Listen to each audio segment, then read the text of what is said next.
Hello, my name is Doug Turnbull, and today I'm here to introduce you to a couple of the characters in my newest book, The Man Who Conquered Mars. Anna and Andy are a little different from the rest of us because they were born and raised on Mars, and because they're living in the 21st century, about 40 years from today. But other than that, they're just like young people in any developed country. They're going to school as well as working part-time to help make ends meet. And it's while working at their Mars equivalent of a summer job that they found themselves faced with an emergency. So, let's get on with the story.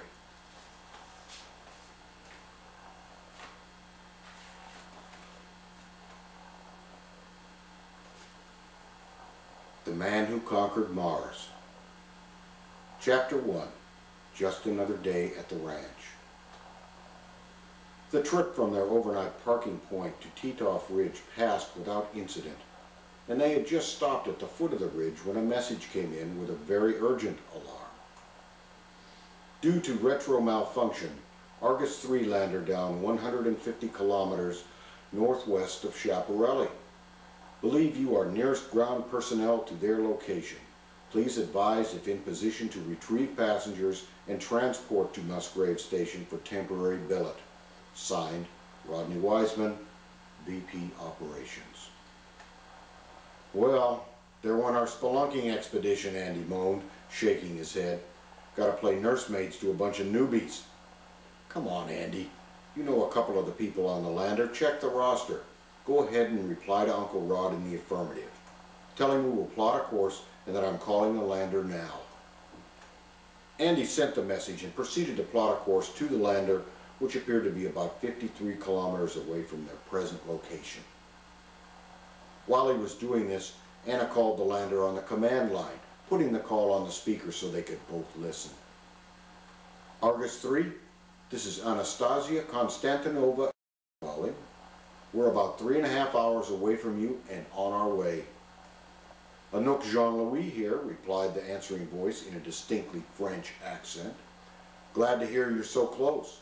When the retro burned long, I feared we'd land days away from you. It was a lucky thing that we are on a survey mission in the area where you came down. It will be crowded when we're all in here, but we'll get you to Musgrave Station. After that, you can be ferried on to Schiaparelli for orientation. We have an additional problem. Our cabin is depressurized and Dr. Min Tran is unconscious. Oh boy, Andy exclaimed. That throws a monkey wrench in the works. By the way, Andy Smithers speaking, man. So you can't treat the injured man because you're all in pressure suits. That's not so good. Pleased to speak with you, Mr. Smithers. And you're right, things are more complicated than they appeared at first. What happened, Anna asked. Why are you depressurized? I think the whole guidance system was malfunctioning for some reason. Not only did the retro misfire as it was setting us up for our final descent, but our drag chutes were released too soon and the final brake sequence didn't slow us down enough before touchdown. We hit hard, very hard. It was more of a crash than a landing, and it ruptured a seam in our craft. Dr. Tran was unconscious when we did the roll call. However, his vital signs are good. Our hope is that he suffered a simple concussion and will recover soon. We don't know that, though, and have no way of doing an actual physical exam or administering any treatment. Well, hang on, folks, and we'll be there in a little over 3 hours, Anna said reassuringly. The strip of terrain Anna and Andy crossed was the margin between a high plateau and a lower-lying plain. Although the area was broken by ridges and valleys, Andy was able to plot a fairly smooth route using their navigation system that allowed them to make good time. After about 3 hours, the rover broke over the top of a small ridge and the lander appeared in the distance. The curvature of Mars brings us much closer than on Earth, so that to see even a few kilometers from a height of 2 meters requires that there be no obstructions. The height of the ridge, however, allowed them to see the lander shining in the late afternoon sun about 3 kilometers away. Within 15 minutes, Andy was parking the rover next to the lander. Andy whistled as he looked at the capsule. Whew. She wasn't kidding when she said they hit hard. Look at that thing. It's scrap metal now. When the capsule had landed, one side of the inverted cone had struck a rock that projected above the otherwise flat surface. Normally, this would simply have left the capsule resting askew, but because of the speed of the impact, the side of the craft that had struck the rock had been caved in, leaving the lander resembling a partially crushed, upside-down paper cup. As luck would have it, the main exit hatch was jammed by the damage, such that the only access to the cabin was through the smaller secondary hatch. Two suited figures waved at Anna and Andy as they drove up.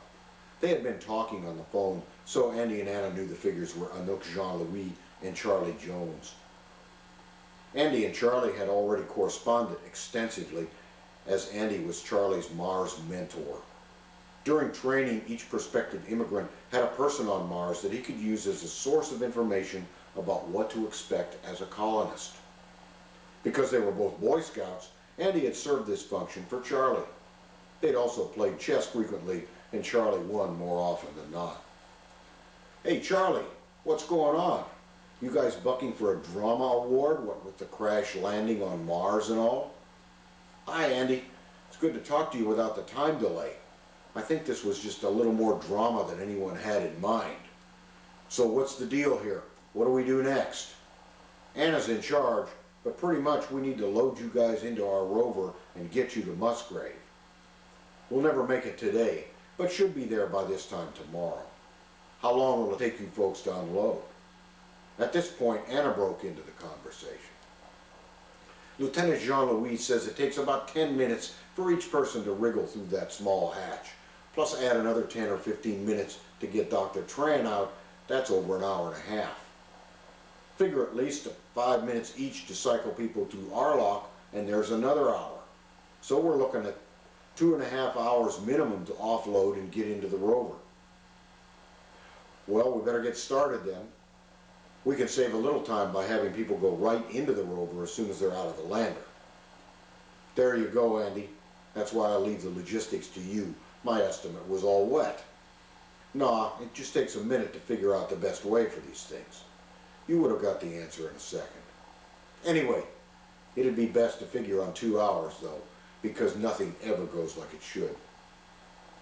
"I would have unloaded while we were waiting," he said, "but I wanted to make sure help was really here before getting everyone out in the open. Now I wish I had." While this conversation was going on, Andy and Anna had cycled through the airlock of the rover and begun walking toward the other two, moving with the slow gait of those experienced with walking in Mars' weak gravity. As Anna and Andy approached the lander, Charlie was helping a third person through the tiny escape hatch.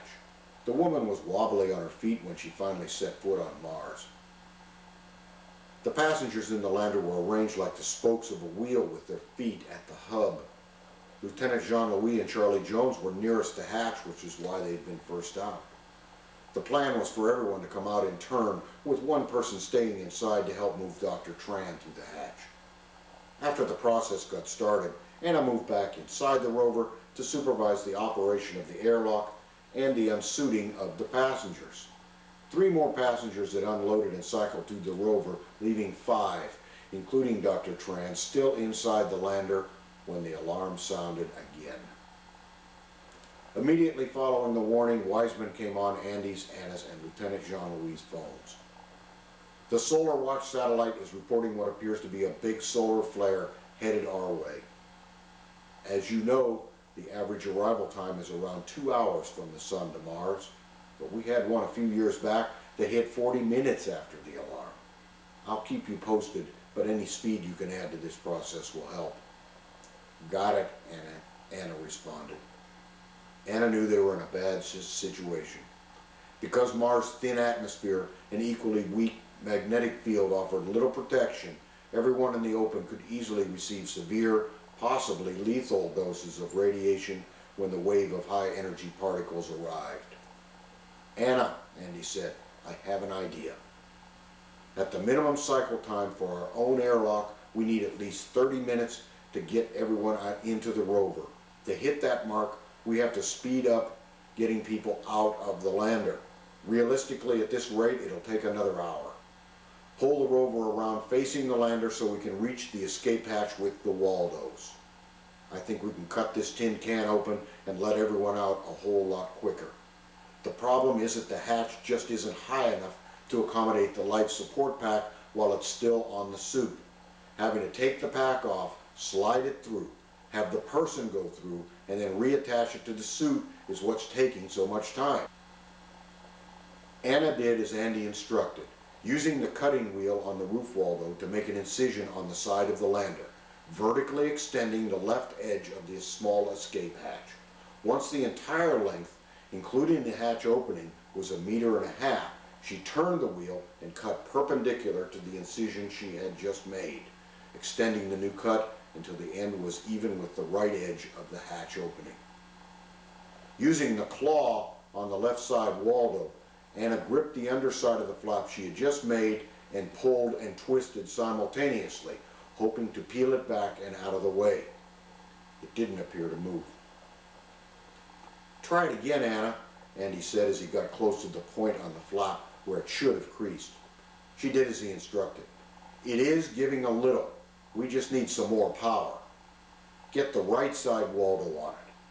With the extra power, the flap bent open several centimeters at the bottom edge, but was still closed at the top. Slip the left side Waldo up the incision as far as it'll go and grip it again. Then pull with both of them.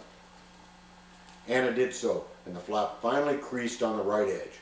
Within seconds, Anna had it open and could see into the lander through the hole that was now 1.5 meters high. Andy reached inside and used his scout knife to deftly cut 2 sections out of the couches. These he wrapped along the sharp edges on the sides of the hole. "Okay, let's move, folks. Mind the sharp edges, but come out as quick as you can." Andy helped 3 of them in turn and then reached in and helped with Dr. Tran. Counting the time it had taken to enlarge the hole, everyone was out of the lander in 20 minutes. While this was going on, at the behest of Wiseman, Anna was reviewing the topo map of the area. "This storm is almost certainly going to get here before sundown. How high is the sun now?" Wiseman asked.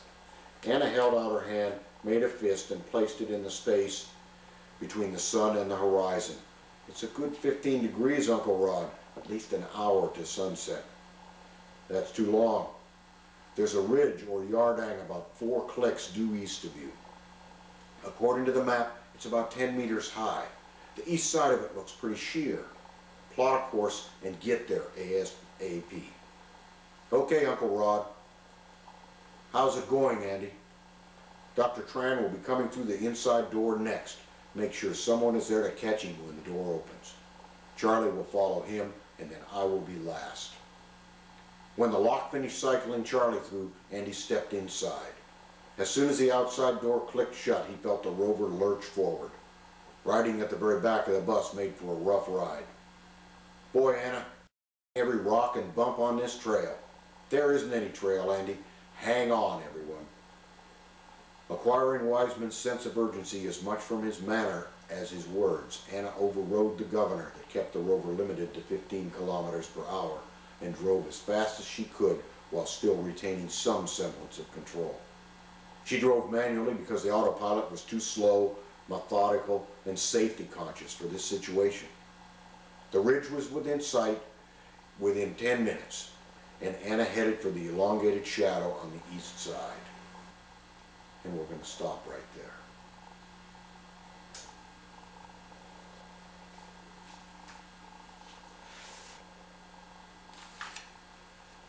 Thank you for your attention. If you found this reading intriguing and you want to know more about this book or would like to learn how to purchase it, the web address associated with this video will provide you with that information. Thank you again.